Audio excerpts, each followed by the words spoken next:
সকাল সকাল ছোট বোন এক মগ পানি এনে মুখে ঢেলে দেয়। ছাদ ফুটো হয়ে গেছে বলে চিল্লাতে থাকে গল্পের নায়ক। ওমা ওমা বাঁচাও, ঝড় উঠেছে, আমাদের ছাদ উড়িয়ে নিয়ে যাচ্ছে, আমি ভিজে গেলাম তো আম্মু। কথাটা বলে চোখ মেলে সাইড তাকিয়ে দেখে ছোট বোন হাসতেছে। ততক্ষণে আম্মুও চলে এসেছে, উনিও এসে হাসছে। আম্মু তুমি হাসছো? দেখ, তোর সাথে ফালতু বকবক করতে পারবো না। আরে কি হয়েছে বলবে তো? ভাইয়া, তোর কল বেরিয়ে চলেছে, কল রিসিভ হচ্ছে না বলে তোকে এইভাবে উঠাতে হলো। আচ্ছা, আমি একটা কথা বুঝি না, তোকে কোন হালায় চাকরি দিয়েছে বলতো? সারাক্ষণ বাসার মধ্যে পড়ে পড়ে ঘুমাস, মাঝে মধ্যে ইচ্ছে হলে তুই অফিসে যাস, মাসে তো ঠিক মতো ডিউটিও করিস না। এরকম চাকরির জন্য আবার তোকে 1.5 লক্ষ টাকাও স্যালারি দে। আমি বলি কি, তোকে যে চাকরি দিয়েছে সে একটা পাগল, নয়তো তোর মতো আকাইমা একটা ছেলেকে ভাবে চাকরি দিয়েছে, সারাক্ষণ শুয়ে শুয়ে দিন কাটাচ্ছে, লজ্জা করে না? ঈশা তো আকাশকে বকেই চলেছে। আকাশ ঈশার কথায় কান না দিয়ে কলে কথা বলেই চলছে। ওপাশ থেকে যিনি ছিল উনি ঈশাকে চিনে, কেননা প্রায় সময় এই সেম ডায়লগগুলো ঈশা আকাশকে বলে। সেজন্য আকাশের মুখস্থ হয়ে গেছে। সাথে আকাশ যার সাথে কথা বলছে উনিও শুনতে শুনতেই অভ্যস্ত। কথা শেষ হওয়ার পরে, দেখেছো আম্মু, তোমার ছেলেকে আমি এতগুলো কথা বলেছি, অথচ তোমার ছেলের এইগুলো শোনার কোনো নামই নেই। আমি হলে তো শরমেই বাড়ি কেন, শহরই ছেড়ে দিতাম। ঈশা, তুই কি আকাশকে এরকম সারাক্ষণ কথা শুনিয়ে যাবি? যখন আমি থাকবো না তখন তুমি বুঝবে আম্মু। মা আমি আজকেই বাড়ি ছেড়ে চলে যাব। কি বলছিস তুই আকাশ? তোর ছোট বোনের ওপর এইভাবে রাগ করে চলে যাবি? দেখ, আমি জানি ও একটু বেশি দুষ্টুমি করে, তাই বলে এভাবে ওর উপরে রাগ দেখিয়ে চলে যাবি? মা, তোমার ঢং দেখেও আমি বাঁচি না। প্রত্যেক মাসে আমি তোমার ছেলেকে এই ডায়লগগুলো মারি, ঠিক তোমার ছেলে কয়েক মাসের জন্যই উধাও হয়ে যায়, আবার কয়েক সপ্তাহ অথবা মাসের পর ঠিকই আবার ফিরে আসে। এইদিকে 20 বার হচ্ছে, সেজন্য এত চিন্তা করো না। যেখানেই যাচ্ছে দেখবে সময় হলে ঠিকই ফিরে আসবে। আচ্ছা, আসার সময় আমার জন্য কিছু নিয়ে আসবে? আমি তো ব্যাগ গুছিয়ে দিচ্ছি। আকাশও সব সময়ের মতন গোসলে চলে যায়। এইদিকে ঈশা ব্যাগ গুছাতে থাকে। তখন, ঈশা, ও তোর বড় ভাই, কি এভাবে কথা বলে? ভাইয়া, যেখানে কোনো সমস্যা হচ্ছে না সেখানে তুমি এত কথা কেন বলতেছো? তোদের ভাই বোনের হিসেব আমি বুঝতে পারছি না। সারাক্ষণ তোরা ঝগড়া করবি, আবার একজনকে বকা দিলে আমার ওপরে রেগে যাবি। তোদের যা ইচ্ছে কর, আমি গেলাম। ঈশার মা তো চলে যায়। এইদিকে আকাশের সবটা গুছানো হয়ে যায়। এইদিকে আকাশও বের হয়ে আসে। এই নে, সবটা গুছানো হয়ে গেছে। তা এবার যে যাবি, কতদিন পরে ফিরে আসবি শুনি? যেদিন তোর জন্য ছেলে খুঁজে পাবো সেদিনই আমি ফিরে আসবো। ভালো লাগে না আমার। ঈশা বের হয়ে যায়। এইদিকে ব্যাগে ঈশা সব দিয়েছে। এর বাইরে আকাশ ওর ওয়ার্ড্রবের ভেতরে আরও একটা ড্রয়ার থেকে কিছু কিছু জিনিস নিতে থাকে, সেগুলো ব্যাগে রেখে দেয়। তবে ইরা যে ব্যাগটা রেডি করেছে ওই ব্যাগটা রেখে অন্য আরেকটা ব্যাগ নেয়, যে ব্যাগ আকাশ আগেই রেডি করে রেখেছিল। কেননা অবস্থা অনুযায়ী আগেই ব্যবস্থা করে রেখে দেয়, যা আপনারা গল্পের সাথে থাকলে ঠিকই বুঝতে পারবেন। কিছুক্ষণ পর নিচে আসে। আম্মু, আমি বলি কি, তুমি ভাইয়ার বিয়ে করিয়ে দাও, তাহলে দেখবে এভাবে বাড়ি থেকে আর চলে যাবে না। তোর কোনো বান্ধবী বা জানাশোনা কেউ থাকলে খোঁজ নিয়ে দেখ। ঠিক আছে আম্মু। নিচে এসে খাবার খেয়ে রেডি হয়ে পড়ে। প্রথমে রেল স্টেশনে আসে। ওখানে এসে ওর লুক চেঞ্জ করে ফেলে। কেন চেঞ্জ করে তা আপনারা পরেও জানতে পারবেন। এরপর কি হয় তা আমরা দেখতে থাকি। কিছুক্ষণ পরে ট্রেনে এসে বসে। অনেকটা সময় পর ট্রেন অন্য একটা স্টেশনে এসে নামে। এইদিকে আকাশের মুখটা ঢাকা ছিল। ওই স্টেশন থেকে একটা মেয়ে এসে পাশেই বসে। অদ্ভুতভাবে মেয়েটি তাকিয়ে আছে, যদিও আকাশ সেসব কিছুই জানে না, কেননা আকাশ তখন বাহিরের দিকে তাকিয়ে ছিল। একটু পরেই, এক্সকিউজ মি। তাতেও কোনো জবাব না দেওয়ায়, ছেলেটি মনে হয় ইংরেজি বোঝে না, তার চেয়ে ভালো বাংলায় বলি। এই যে মিস্টার, আপনাকে বলছি। কথাটা বলে আকাশ পিঠে হাত লাগায়। আচমকা কেউ পেছনে হাত দিতেই পেছন ফিরে তাকায়। ইরার দিকে তাকিয়ে আকাশ তো ফিদা হয়ে যায়, কেননা ইরার চোখের মায়ে যে আকাশ পড়ে যায়। ইরা যে ডেকেই চলেছে তা আকাশ এমনিতেই ভুলে গেছে, সেজন্য জি বলুন। একটা কথা বলার ছিল। জি বলুন। কিভাবে যে বলি। লজ্জার কি আছে, বলে ফেলুন। আসলে আমি জানালার পাশে বসতে চাই। জানালার পাশে কেন? আসলে আমি প্রথম জানালার পাশের সিটে বসার অভিজ্ঞতা হলো, সেই জন্য বললাম। তাই এর আগে কি অন্য জায়গায় বসতেন? আসলে আমি যতবারই ট্রেনে উঠি এই দুটো সিটের একটা সিটও পাই না। কিন্তু আজকে পেলেন, সেই জন্য জানালার পাশে বসতে চেয়েছেন? আসলে সেটাই বলতে চেয়েছি, বাইরের দৃশ্য দেখতে দেখতে যাব বলে। ঠিক আছে, বসুন তাহলে। এই কথা শুনে ইরা আকাশকে জড়িয়ে ধরে। আচমকা জড়িয়ে ধরায় আকাশ নিজেই অবাক হয়ে পড়ে। পরে ইরা বিষয়টা বুঝতে পারে এবং লজ্জা পায়। ছেড়ে দিয়ে জানলার পাশে এসে বসে। আসলে আমাকে খারাপ ভাববেন না, প্রথমবার আপনার জন্য জানালার পাশে বসতে পেরেছি তো, সেই জন্য খুশি হয়ে। বুঝতে পেরেছি।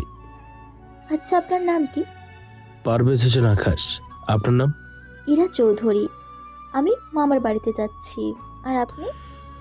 আমি এমনিতে যাচ্ছি চাকরি খুঁজতে। মানুষ তো গ্রাম থেকে শহরে আসে চাকরির জন্য, কিন্তু আপনি তো দেখছি তার উল্টো। আসলে আমি কাউকে ফলো করি না। আপনি তো আসলেই অনেক মজার। এই বলে ইরা বাহিরের দিকে তাকিয়ে আছে। অন্যদিকে আকাশও মোবাইল থাকা ঠিকানা পড়তে থাকে। কিছুক্ষণ পর অন্য একটা স্টেশন থেকে আরও কিছু লোক উঠে। ওখানে কিছু বখাটের ছেলেও উঠে। ওরা হাঁটার সময় ইরাকে দেখতে পায় আর ওই কেবিনের সামনে এসে দাঁড়ায়। মামা, মেয়েটা তো হেভি দেখতে। সত্যি বলছিস তো? একটা কাজ করবি নাকি? কি কাজ? মেয়েটাকে আমরা তুলে নিয়ে যাই। কি বলছিস? আশেপাশে এত লোকজন, তার উপর পুলিশও আছে। তোরা কি ভুলে গেছিস আমি কার কে হই? তা তো আমি জানি, কিন্তু তারপরেও। আমি এইসব ভয় পাই না, চল উঠিয়ে নেই মেয়েটাকে। ঠিক আছে। এইদিকে এরা যে কথা বলছে তা আকাশ, ইরা ওরা কেউই শুনতে পায়নি, কেননা দুজনই গান শুনতে ব্যস্ত। এইদিকে অমন করে ছেলেগুলো এসে আচমকাই ইরার হাত ধরে টেনে তুলতে যায়। তখনই ইরা চিৎকার করে ওঠে। আচমকা চিৎকারে আকাশের ঘুম ভেঙে যায় এবং তাকিয়ে দেখে এরকম একটা দৃশ্য। কি হয়েছে? এরা কারা? আমি এদের চিনি না। তাহলে হাত ধরে কেন রেখেছে? ওটাই তো জানি না আমি। এই, তোরা কারা? এরকম ভাবে একটা মেয়ের হাত ধরে? কেন রে, মেয়েটা কি তোর বউ লাগে? বউ লাগে কি? আমার বিয়ে করা বউই। আবার কোন পাগলের পাল্লায় পড়লাম? একজন তুলে নিয়ে যেতে চাইছে, আরেকজন বউ বলছে। ব্যাপারটা কি? তোর বউ হলে তো খেলতে আরো সুবিধা হবে। আমি কি খেলার গুটি নাকি যে সুবিধা হবে? আরে হাজবেন্ডের সামনে তারই বউয়ের সাথে রোমান্স করব, এর চেয়ে ভালো মুহূর্ত আর কি হতে পারে? দেখ ভাই, তোদের তো মোটেও ভদ্রলোক বলে মনে হচ্ছে না আমার। একটা কাজ করি, তোদের সাথে আমি এক সাইডে গিয়ে কথা বলি। যদি তোরা আমাকে হারাতে পারিস, তাহলে আমার বউকে আমি তোদের হাতে তুলে দেব। ঠিক আছে, তা মারামারি কি এখানে করবি নাকি স্টেশনে? তোদের যেখানে সুবিধা হবে। আচ্ছা, তাহলে সামনে স্টেশনে, ওখানে ট্রেন 10 মিনিট দাঁড়াবে, তাহলে মারামারি করারও সময় পেয়ে যাব। ঠিক আছে। এইদিকে ছেলেগুলো আরও ছেলে জোগাড় করতে থাকে কল দিয়ে। এইদিকে ইরা তো ভয়ই আছে, কেননা এতগুলো লোক, তার উপর পরের স্টেশনে আরও লোক। কিভাবে কি করবে, সেজন্য স্টেশনে আকাশের হাত চেপে ধরে। আকাশও ইরাকে কিছুটা সাহস দিতে থাকে, মাথায় হাত বুলিয়ে দেয়। কিছুক্ষণ পর ট্রেন পরের স্টেশনে এসে থামে। তাহলে চল বাহিরে যাই। তুমি মারামারি পছন্দ করো কি? মারামারি তো পছন্দ করি, কিন্তু খেতে পছন্দ করি না। ওইটুকু থাকলেই হবে। এখন চলো তাহলে। কোথায় যাব? ওদের সাথে মারামারি করব, তুমি দাঁড়িয়ে দাঁড়িয়ে দেখবে। আমার জন্য কেন আপনি আপনার জীবনটা এভাবে বিপদে ফেলবেন বলেন তো? তাহলে কি চান? আপনাকে আমি ওদের হাতে তুলে দিই? এমনটা আবার কখন চাইলাম? তাহলে এখানে দাঁড়িয়ে থাকুন, কি কি হয় তা দেখতে থাকুন। ঠিক আছে। এরপর ওরা বের হয়ে আসে ট্রেন থেকে। নামতেই সামনে 10 জন মতন ছেলেকে দেখতে পায়। 10 জন তোমরা? 2 মিনিটের বেশি সময় নেব না, সেজন্য তাড়াতাড়ি করো, সময় নেই হাতে। এমনিতে 3 মিনিট শেষ, আর 7 মিনিট বাকি আছে। তোরা দাঁড়িয়ে আছিস কেন? মার শালাকে। এই বলে বাকিরা এক এক করে মারতে আসে। ওদের সবাইকে প্রথমে হালকা করে মারে, যেন মার খেয়ে ওরা চলে যায়। কিন্তু এই মার খেয়ে ওরা আবারও আসে মারতে। বুঝেছি, কড়া ডোজ দিতে হবে তোদের। এরপর ওদের সবার কারোর হাত ভেঙে দেয়, আবার কারোর পা, একসাথে পঙ্গু বানিয়ে দেয় এক একজন। এইদিকে পুলিশও ওখানে আসে। কি হয়েছে এখানে, আর ওদের মারলো কে? আমি মেরেছি। ওদের কেন মেরেছেন? এরপর আকাশ ট্রেনে ঘটে যাওয়া ঘটনাগুলো বলতে থাকে। এইগুলো শোনার পর, আচ্ছা, এবারের মতন আপনাকে ছেড়ে দিলাম। কোনো কিছু না বলে ইরাকে নিয়ে ট্রেনে এসে বসে। এইদিকে ইরাও ওর মোবাইলে ভিডিও করে নেয়, যদিও এখনও ইরা আকাশের চেহারা দেখতে পায়নি। এরপর ওরা গল্প করতে থাকে। তখন খেয়াল করে আকাশের হাতে একটু সাইডে কেটে গিয়েছে। সেই জন্য ইরা ওর রুমাল বের করে জায়গাটা বেঁধে দেয়। আপনার এত দামি রুমাল? আপনার এই উপকারের কাছে এটা কিছুই না। সামান্য একটু কেটেছে। আপনার কাছে সমস্যা হতে পারে, কিন্তু আমার কাছে অনেক বেশি। খেয়াল রাখবেন আপনার। কিন্তু রুমাল ফেরত দেব কি করে? পৃথিবী তো গোল, কখনো যদি দেখা হয় তখন দিয়ে দেবেন। এরপর আর কথা হয়নি। 5 ঘন্টা পরে ওরা ট্রেন থেকে নামে। এরপর ওরা যে যার মতন আলাদাভাবে চলে যায়। স্টেশন থেকে বের হওয়ার সময় আকাশ ওর বন্ধুকে কল দেয়। কিছুক্ষণ পর ওর বন্ধু ওখানে আসে, এসে ওকে বাইকে নিয়ে যেতে থাকে। সাথে ওরা সব কথাও বলে নিতে থাকে। কথা বলতে বলতে রাশেদ আকাশকে সবটা বলতে থাকে। তাহলে চাকরি হবে তো আমার? তুই মোটেও চিন্তা করিস না, তোর চাকরি হবেই। ঠিক আছে, কিন্তু আমি থাকবো কোথায়? আমি এখানে তোর থাকার ব্যবস্থা করে দেব। যাক, তাহলে তো ভালোই। এইদিকে রাতে ইরা শুয়ে শুয়ে আজকের ঘটে যাওয়া ঘটনাগুলো ভাবতে থাকে। কিভাবে কি হয়ে গেল এইসব ভাবতে থাকে। পরের দিন সকালে আকাশকে নিয়ে রাশেদ চলে আসে এখানকার এমপির বাসায়। ওনার সামনে এসে, কিরে, এটা কে? আপনাকে যে বলেছিলাম আমার বন্ধুর কথা। ছেলে তো ভালোই তাগড়া জোয়ান, তো ও কি পারবে এই কাজ? তাগড়া জোয়ান হলেই তো আপনার জন্য ভালো। কিরকম ভালো? এই যে আপনি চাইলেন, আপনার সাথে ওকে রাখতে পারবেন। এতে করে আপনাকেও কেউ মারতে আসলে আপনাকেও মেরে, সরি এমপি সাহেব, ওই লোকগুলোকে মেরে আপনাকে বাঁচাতে পারবে। আসলেও তোর মাথায় বুদ্ধি তো আছে, তা ওকে বেতন দিবি কত? আপনি যা দিবেন এতেই ওর হয়ে যাবে। ওকে আমি 15,000 টাকা দেব, আর এখানে থাকতে আর খেতে পারবে। সত্যি স্যার, আপনাকে যে কি বলে ধন্যবাদ দেব। তাহলে কাল থেকে চলে আইসো। আজকে তোমার ঠিকানা আর ছবি ওদের কাছে দিয়ে যাও, ওরা তোমায় এই কার্ডগুলো বানিয়ে ফেলবে। জি স্যার, যাচ্ছি। এই বলে বাড়ির ভেতরে আসে। ভেতরে এসে ওখানে ইরাকে দেখতে পায়। তা আকাশ কল্পনাও করতে পারেনি, কেননা ওর মতন একটা খারাপ লোকের বাসায় ইরা আছে। সে ভাবতে থাকে।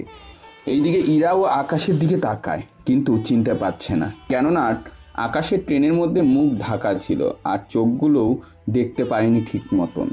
আচ্ছা, ওনার রুমাল কি দিয়ে দেব নাকি রেখে দেব? যদি এখন ফিরিয়ে দেই তাহলে তো বুঝে যাবে আমি সেই ছেলে। আচ্ছা, আগে বিষয়টা একটু নাড়িয়ে চাড়িয়ে দেখতে থাকি।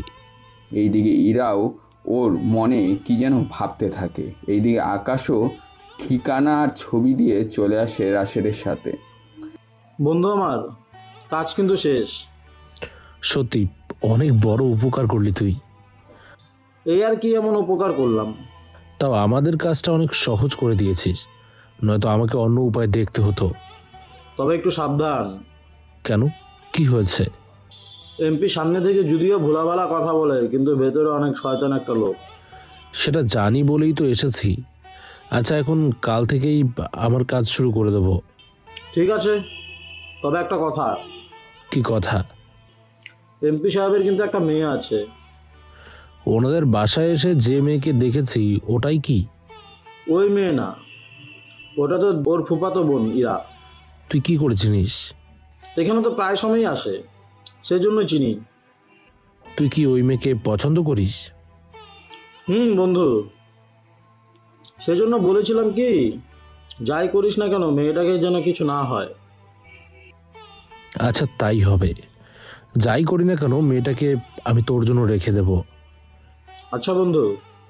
এইদিকে রাতের বেলা আকাশ ছাদে বসে আছে, সাথে কারোর সাথে কথা বলতে থাকে। কত দূর এগোলেই? কাল থেকে ওনাদের বাসায় আমার চাকরি। আজকে এসেই চাকরি নিয়ে নিলে কি হবে? একটা বন্ধু ছিল, যদি ও না থাকতো তাহলে তো আবার আগের মতো করে নাটক সাজিয়ে তারপর ঢুকতে হতো। আগের বার কিন্তু 2 জন তোমার জন্য আহত হয়েছে। কি করব, ওদের একরকম করতে বলেছিলাম, ওরা করেছে আরেক রকম, তাহলে আহত তো হবেই। তা যাক গিয়ে, কারো কোনো সন্দেহ হয়নি তো? না। আচ্ছা রাখি, আমি কল না করলে আমাকে নিজে থেকে কল দিবেন না। ঠিক আছে, তাড়াতাড়ি করে এই কাজটা শেষ করো। দেখি কতদিন লাগে। আচ্ছা, আমি আপনাকে একটা মেয়ের ছবি পাঠিয়েছি, ওই মেয়ের ছবি আমাকে ডিটে পাঠিয়ে দেবেন। মেয়েটি কে? আপনার এত কিছু জানতে হবে না, যা বলেছি তা করেন। তুমি কি ভুলে গেছো আমি কে? আপনি কি ভুলে গেছেন আমি কি করতে পারি? আচ্ছা, ডিটেলস কি কালকেই লাগবে? 2-3 দিন লাগলেও সমস্যা নেই, তবে আপনি নিজে সেটা করবেন, কাউকে দিয়ে খোঁজ নেওয়ার কোনো দরকার নেই, এটা আমার পার্সোনাল। ঠিক আছে। এইদিকে কথা শেষ করে নিচে এসে ঘুমিয়ে পড়ে। পরের দিন আকাশ ওর ব্যাগপত্র গুছিয়ে নিয়ে চলে আসে এমপির বাসায়। এইদিকে আকাশের কার্ডও তৈরি করা হয়ে যায়। এই নাও তোমার কার্ড, 6 থেকে 7 দিন বাসায় ডিউটি করবে, বাসার পরিস্থিতি বুঝে নেবে, তারপর সুযোগ করে স্যারের সাথে তোমাকে নিয়ে নেব। ধন্যবাদ স্যার। এইদিকে এমপি বের হয়ে যায়। কোথায় যায় কি করে এইসব জানাই আকাশের জন্য বেশি প্রয়োজন, কিন্তু 6 থেকে 7 দিন অপেক্ষা করতে হবে, সেজন্য আকাশ চুপ করে আছে। কিন্তু ওকে এতগুলো দিন অপেক্ষা করে থাকলে চলবে না, সেজন্য কল দেয় রাফিক চৌধুরীকে। আপনাকে যা বলতে চেয়েছি। বলো। আমার কিছু অডিও আর ভিডিও ডিভাইস লাগবে। সেগুলো কেন? আকাশ ওনাকে কিছু কথা বলতে থাকে, ওইগুলো শোনার পর, ঠিক আছে, আমি পাঠিয়ে দেব কুরিয়ার করে। তাড়াতাড়ি করবেন, আবার কুরিয়ার যেন 3-4 দিন লাগিয়ে না দেয়। আমার 2 দিনের ভিতরে লাগবে। কিভাবে পাঠাবেন তা আপনি জানেন। মাঝে মাঝে তোমার কথা শুনে আমি ভুলেই যাই তুমি সিনিয়র নাকি আমি সিনিয়র। মনে থাকে যেন। এই বলে কল কেটে দেয়। ওইদিকে বাড়ির ভেতরে আসে, তখন দেখতে পায় ইরা কারোর সাথে কথা বলছে মনমরা হয়ে। তখনই ওখানে নদী আসে। মন খারাপ কেন? এসেছি, কিন্তু কোথাও যে ঘুরতে যাব সেটাই পারছি না। আচ্ছা চল, আমি নিয়ে যাব। ধারে কাছে আর কতবার যাব, দূরে যেতে ইচ্ছে হচ্ছে। তুই তো জানিস দূরে যাওয়া নিষেধ। আচ্ছা, আমরা বডিগার্ড সাথে নিয়ে যাই। কিন্তু ওরা কি যেতে রাজি হবে? নতুন একটা ছেলে এসেছি, ওকে সাথে নিয়ে যাই। ঠিক আছে, কিন্তু বাবা জিজ্ঞেস করলে? ওটা আমি সামলে নিব, তুমি কোনো চিন্তা করো না।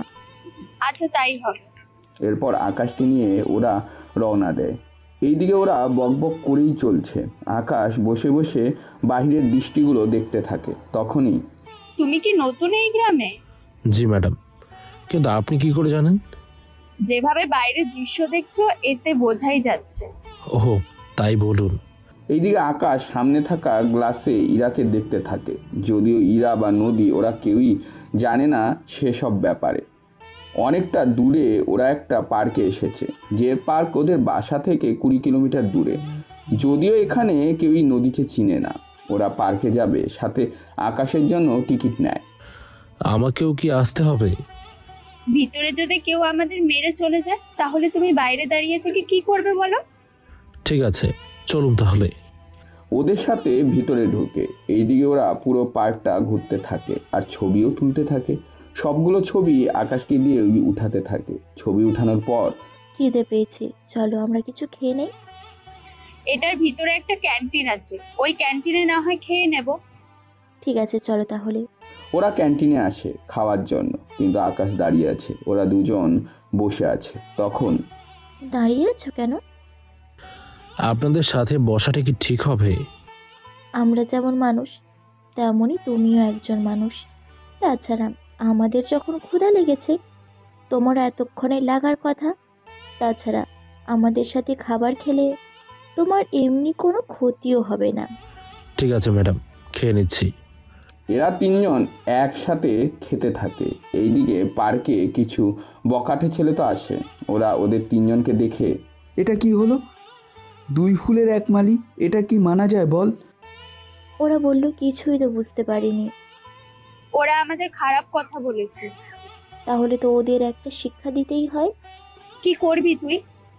তুই শুধু দেখ কি করি আমি। ওই টেবিল থেকে উঠে ওই ছেলেগুলোর সামনে যায়। ওই তোদের ঘরে কি মা বোন নেই? মা আছে, বোন আছে, ভাবি আছে, ভাইও আছে, শুধু আমার বউই নেই। সেজন্য তোকে বউ করে নিয়ে যেতে চাই। কথাটা শুনে ইরা ছেলেটার নিচে কষে একটা লাথি মারে। এতে ছেলেটা ব্যথা পায় এবং ওখানেই বসে থাকে। তোরা দাঁড়িয়ে আছিস কেন? ওকে ধর। বাকি ছেলেগুলো ইরাকে ধরতে আসলে ওদের এভাবে আকাশ মারতে থাকে। কিছুক্ষণ মারার পর, পুরোপুরি মেরে ফেলবো নাকি এভাবে ছেড়ে দেব? পুরোপুরি মারতে হবে না, যেভাবে মেরেছো সেরকম ভাবে থাকলেই হবে। আচ্ছা ঠিক আছে। এইদিকে ওদের আরও ভালো করে মারতে থাকে। অন্যদিকে নদী এসে পরে ওদেরকে নিয়ে বাইরে চলে আসে। গাড়িতে বসে পড়ে। আকাশ ওদের নিয়ে বাড়ির দিকে আসতে থাকে। তুই এভাবে টেনে কেন আনলি? বোঝার চেষ্টা কর, এই ঘটনা যদি বাবা জানতে পারে তাহলে কি হবে ভেবে দেখেছিস? মামা কি করে জানবে? সেটা তুই বুঝবি না। এমনিতেও যদি কিছু জেনে যায়? তোকে কিছু বলতে হবে না, তুই শুধু চুপ করে থাক। ঠিক আছে, থাকলাম চুপ। অনেকটা সময় পর ওরা নিজের বাড়িতে এসে ফিরে। বাড়িতে এসে দেখে নদীর বাবা অনেক আগেই চলে এসেছে। সেই জন্য ওরা একটু ভয়ে ভয়ে আছে। ভয়ে ভিতরে ঢুকে তখনই, কোথায় গিয়েছিলে তোমরা? বাবা আমরা একটু ঘুরতে গিয়েছিলাম। তা এতক্ষণ কেন লাগলো? পার্কে গিয়েছিলাম। তাই বলে এত দূরে ওই পার্কে যদি তোদের কেউ কোনো ক্ষতি করে ফেলতো? মামা আমরা কি ছোট নাকি যে কেউ বললেই ক্ষতি করে ফেলতে হবে? তোরা মেয়ে মানুষ, কোথাও যাওয়ার সময় সিকিউরিটি তো নিয়ে যাবি। ওটা নিয়ে কোনো টেনশন করো না মামা, আমরা সিকিউরিটি নিয়ে তারপর গিয়েছি। আচ্ছা এখন ফ্রেশ হয়ে খাবার খেয়ে নে। ঠিক আছে মামা। এইদিকে পরের দিন রাফিক চৌধুরীর সঙ্গে আকাশ কথা বলতে থাকে। আর কতদিন লাগবে? আশা করি কালকে তুমি পেয়ে যাবে। তা তুমি ওইগুলো নিবে কিভাবে? সে আমি ভিতরে নিতে পারবো, তা নিয়ে টেনশন করবেন না। ওইদিকে কিছু জানতে কি পেরেছো? যখন ওনার সাথে ভেতরে বা বাহিরে যাওয়ার মতো অবস্থা হবে তখনই জানতে পারবো। সেজন্য ওইগুলোর ব্যবস্থা করা। ঠিক আছে। এইদিকে একটু পর সন্ধ্যার দিকে একটা লোক এসে আকাশকে এই ডিভাইসগুলো দিয়ে আসে। সেখান থেকে কিছু ডিভাইস এমপির গাড়িতে লুকিয়ে রাখে, যেন গাড়ির ভিতরে উনি কি করছে বা বলছে সেটা শোনা যায়। গাড়ি ফিটিং করা হয়ে গেলে বাকি ডিভাইসগুলো পকেটে নিয়ে বাসার ভিতর ঢুকতে যাবে। তখনই, কি ব্যাপার, তুমি ভেতরে কেন যাচ্ছ? ম্যাম আমাকে একটু ডেকেছে। কি বলো, তাই বলে এখন? জি স্যার। ঠিক আছে যাও তাহলে। এইদিকে বাড়ির ভেতরে আসে। তারপর চুপি চুপি এমপি রুমে ঢুকে পড়ে। তারপর খাটের নিচে কিছু ডিভাইস আটকে দেয়, যেন কারো চোখে না পড়ে। কাজ শেষ করে ফেলে, তারপর বের হয়ে আসে। এইদিকে রাতের বেলায় ডিউটি করতে হচ্ছে। এইদিকে ইরা আর নদী তো আজকে ছবিগুলো দেখতে থাকে। ইরাও ছবিগুলো দেখতে থাকে। ওয়াও, ছবিটা আসলেই অনেক ভালো করে তুলেছে। কি বললি? দেখ তুই, দেখে মনে হয় কোনো প্রফেশনাল লোকই তুলেছে। আসলেই তো, এত দক্ষভাবে তুলেছে। সে যাক গিয়ে, তোদের দুজনকে কিন্তু ভালো মানিয়েছে। মানে কি আবোল তাবোল বলছিস? আরে আমি তোদের কিছু ছবি তুলেছিলাম। ইরাও ছবিগুলো দেখতে থাকে। কিছুক্ষণ দেখার পরে ওরা ঘুমিয়ে পড়ে। এইদিকে এমপি তার রুমে এসে কথা বলতে থাকে, যা আকাশ শুনতে থাকে। সাথে রাফিক চৌধুরীও ওখান থেকে শুনতে থাকে। স্যার আপনাকে যে বলেছি কাজগুলো করার জন্য, তা কি করেছেন? সময় মতো পেয়ে যাবি। তাছাড়া 2 দিন বাকি আছে, আমি কালকে এসে মালগুলো চেক করে নেব। তাহলে তো ভালোই হয়। তা কখন আসবেন? কাল রাতে আসবো, আমি একাই। আচ্ছা স্যার, আমি অপেক্ষা করব। এইদিকে এদের কথা বলা তো শেষ, অন্যদিকে আকাশ আর রাফিক চৌধুরী এবার নিজেদের মধ্যে কথা বলতে থাকে। এখন এমপি তো কাল রাতে যাবে, কিন্তু উনি একা যাবে। এখন তাহলে বুঝবো কিভাবে উনি কোথায় গিয়েছে? একটা উপায় কিন্তু আছে। কি উপায়? আমি একটা মোবাইল ওনার গাড়িতে রেখে দেবো লুকিয়ে। তারপর কি করব? আপনি ওই মোবাইল ট্র্যাক করবেন। ওই মোবাইল যেখানে যেখানে যাবে রফিক চৌধুরীও সেখানে সেখানে যাবে। তাছাড়া কাল রাতে আমার ডিউটি নেই, আমি চাইলে ওনাকে ফলো করতে পারবো। কিন্তু একটা সমস্যা হচ্ছে যে আমাকে দূর থেকে ফলো করতে হবে, যেন উনি চাইলেও আমাকে দেখতে না পায়।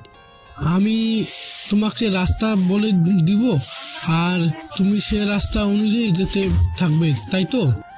এতদিনে আপনার মাথায় কিছুটা বুদ্ধি হলো। তার মানে কি বলতে চাচ্ছ? আমার মাথায় কোনো বুদ্ধি নেই? বুদ্ধি থাকলে তো এই আইডিয়া আগে আমাকে দিতেন। এখন তাহলে কালকের জন্য অপেক্ষা করি। সেটাই করেন। এইদিকে পরের দিন সকালবেলায় আকাশ ওর রুমে আসে, কেননা দুপুরের পর ডিউটি শুরু করবে সেজন্য। রুমে আসতেই ঈশা কল দেয়, সেই জন্য কল রিসিভ করে। হ্যাঁ ঈশা বল। ভাইয়া কোথায় তুই? আমি তো আছি কাজে। বাড়িতে কবে ফিরবি? কাজ শেষ হলে আমি বাড়ি ফিরে আসবো। আচ্ছা, আমি যে তোকে এত এত বকা দেই, তুই কি রাগ করিস আমার উপরে? আরে তুই আমার আদরের বোন, তোর উপরে আমি রাগ করব কি করে বল? তুই যে মাঝে মাঝে বাড়ি ছেড়ে চলে যাস, বাবা মা তো ভেবে নেয় তুই আমার উপরে রাগ করে চলে যাস বাড়ি থেকে। আচ্ছা আমি বাবা মায়ের সাথে কথা বলে নেব, তাছাড়া বাবা মা তোর সাথে দুষ্টুমি করে। সেটা তো আমিও জানি। আচ্ছা তোর খেয়াল রাখিস। ঠিক আছে, তুইও নিজের খেয়াল রাখবি। ঠিক আছে ভাইয়া। এইদিকে রাতের বেলায় তখন রাত 9টা বাজে। এমপি নিজের বাসা থেকে বের হয়। এমপি যে গাড়ি করে চলাচল করে সে গাড়িতে আকাশ মোবাইল রেখেছিল। এইদিকে বাসার বাহিরে আকাশ দাঁড়িয়ে আছে। এমপি গাড়ি নিয়ে বের হয়। এমপির গাড়ির লোকেশন আমাকে জানাতে থাকেন। আচ্ছা, আমি বরং সরাসরি তোমাকে লোকেশন সেন্ড করে পাঠিয়ে দেই। কোনো দরকার নেই, সব কাজ যদি আমাকেই করতে হয় তাহলে আপনার কাজটা কি? তুমি কি আমার কাজ করো নাকি আমি তোমার কাজ করি সেটাই তো বুঝে উঠতে পারছি না। আপনাকে বুঝতে হবে না, যা বলেছি তাই করুন। এইদিকে এমপি গাড়ি নিয়ে বের হয়। আকাশও পিছন পিছন আসতে থাকে। এইদিকে এমপি কথা বলতে থাকে কারোর সঙ্গে। ওদিকে সবটা ঠিক মতো আছে তো? জি বস, সব কিছু ঠিক মতো আছে। এখন শুধু আপনি এসে মালগুলো চেক করে নেবেন। আমার আসতে আর 30 মিনিট লাগবে, তোমরা ওইদিকে বাকিটা রেডি করে রাখো। জি স্যার, করতেছি। এইদিকে গাড়িতে কি বলছে সেসব তো আর শুনতে পাচ্ছে না। এইদিকে এমপিকে ফলো করতে করতে একটা নদীর ধারে চলে আসে। এইদিকে এমপি গাড়ি থেকে নেমে একটা নৌকো এসে বসে। এটা কি হলো? এখন আমি এখানে নৌকা কোথায় পাবো? কি হয়েছে আকাশ? ওই শালা তো নদীর ওই পারে যাচ্ছে। তাহলে তুমি এই পারে কেন দাঁড়িয়ে আছো? এমন ভাবে বলছেন মনে হচ্ছে আমার জন্য নৌকা রেখে গিয়েছেন, যে নৌকায় বসে আমি নদী পার হব। সাঁতার কেটে যাও। আমাকে দিয়ে সব কাজ যে করান, ছেড়ে দেবো আপনার কাজ। ঢং করা বন্ধ দিয়ে যাও, কাজটা করো। অন্য কোনো উপায় না পেয়ে সাঁতার কেটে নদী পার হতে থাকে। তবে অনেকটা সাবধানেই যেতে হচ্ছে, কেননা কোনোভাবে যদি ওরা বুঝে যায় তাহলে তো মহা একটা বিপদে পড়তে হবে। সেজন্য এমপি অনেক আগেই নদীর পার হয়ে যায়। এইদিকে আকাশ নদী পার হয়ে যায়। পার হয়ে উপরে দেখে, তখনই সামনে জঙ্গল দেখতে পায়। এবার কোন পথ দিয়ে এমপি গেছে সেটাই তো বুঝতে পারছে না। সেজন্য যত তাড়াতাড়ি পারেন এমপির মোবাইল ট্র্যাকিং করা শুরু করেন। ওরা জঙ্গলে ঢুকে গেছে, লোকেশন ছাড়া ওদের খোঁজা অসম্ভব। 5 মিনিট সময় দাও। এইদিকে ততক্ষণে আকাশ জঙ্গলের ধারে চলে আসে, এসে অপেক্ষা করতে থাকে। তাছাড়াও রাত হয়ে যাওয়াতে আলো ধরিয়ে যদি পায়ের ছাপ খুঁজতে যায় তাহলে সমস্যার সৃষ্টি হতে পারে, সেজন্য তাও পাচ্ছে না। একটু পর, আকাশ তুমি যেখানে আসো তার থেকে বাম দিকে যাও। বাম দিকে ঠিক কতটুকু যাব? এরপর রাফিক চৌধুরী আকাশকে বলতে থাকে। সে বাহিরে যেতে থাকে। জঙ্গলে অনেক ভিতর চলে এসেছে।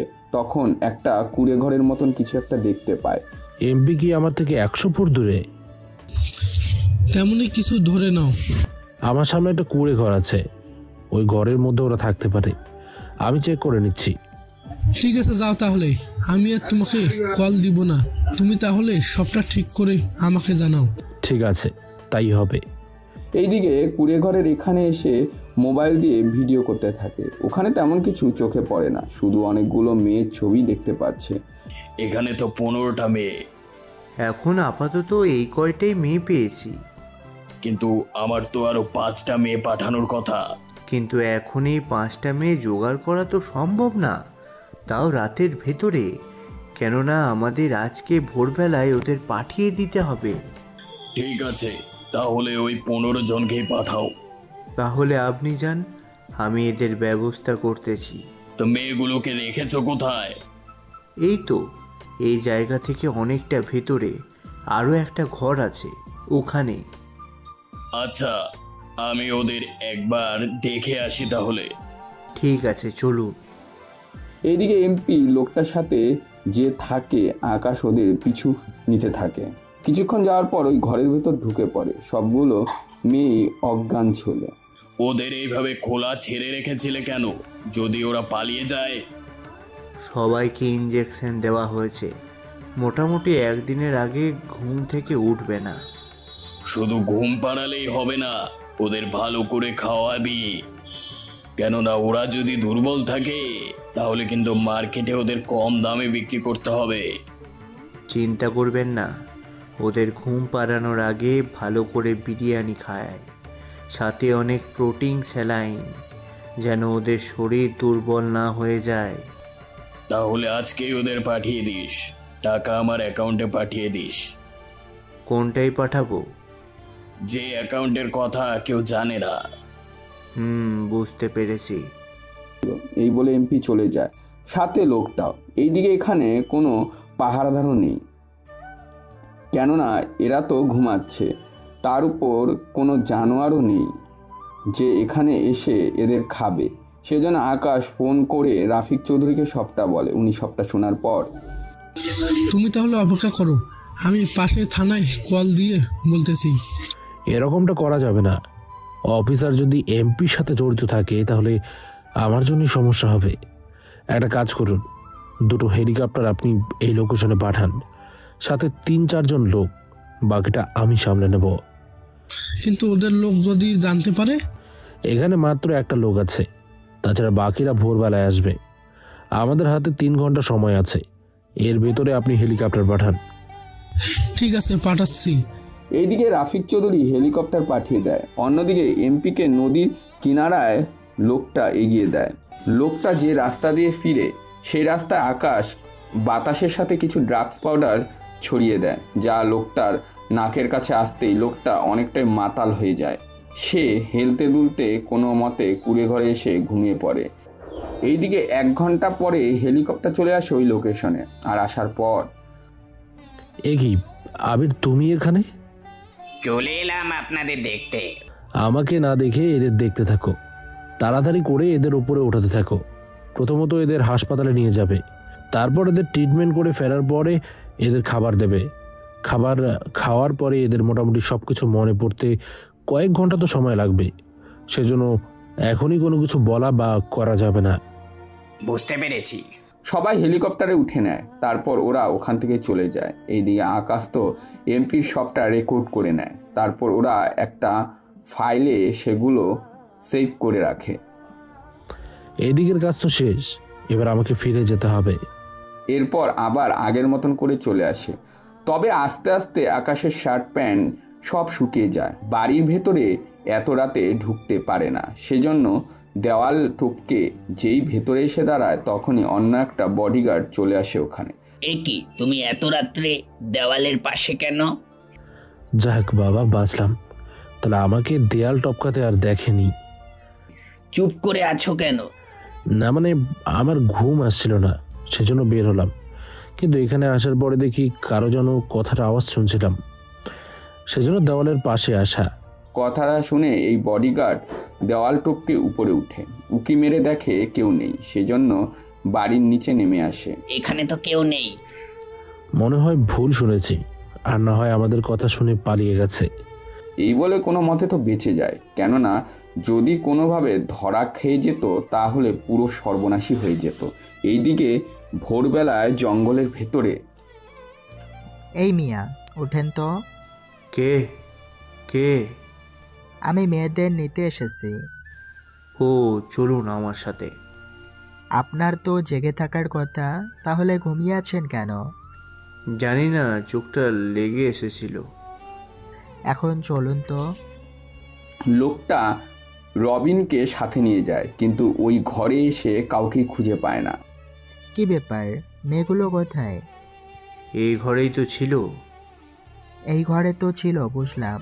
তাহলে এখন এখন কোথায় গেল? আমি তো ওদের সবাইকে এই ঘরে রেখেছিলাম, তালাও মেরেছিলাম। তালা তো মারাই ছিল, তাহলে মেয়েগুলো ভিতরে থেকে হাওয়া হয়ে গেল নাকি? সেটাই তো বুঝতেছি না। তোর বসকে কল দিয়ে বল কি করবে এখন। দিচ্ছি কল।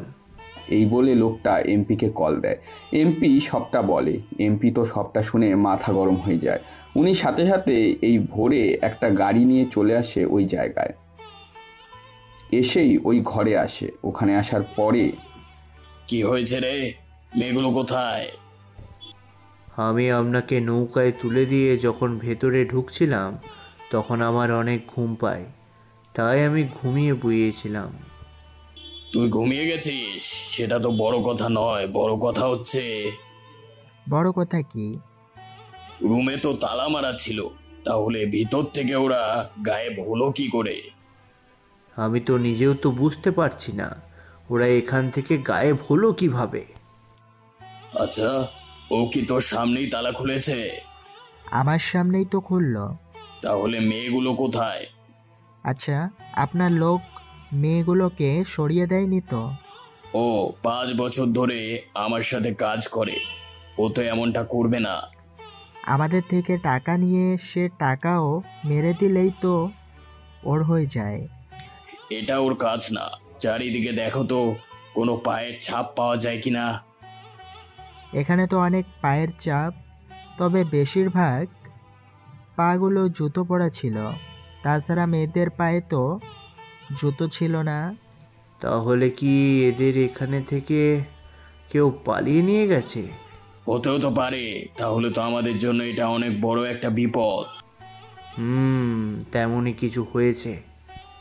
এইদিকে আকাশ ওদের আশেপাশে একটা ক্যামেরা লাগিয়ে রেখেছে, যেন ওদের সবাইকে দেখা যায়। এখানে কি হচ্ছে না হচ্ছে সবটা এখন আকাশ রেকর্ড করে নিচ্ছে। অনেক ছোট ছিল ক্যামেরার ওখানে একটা বোমা রাখা ছিল।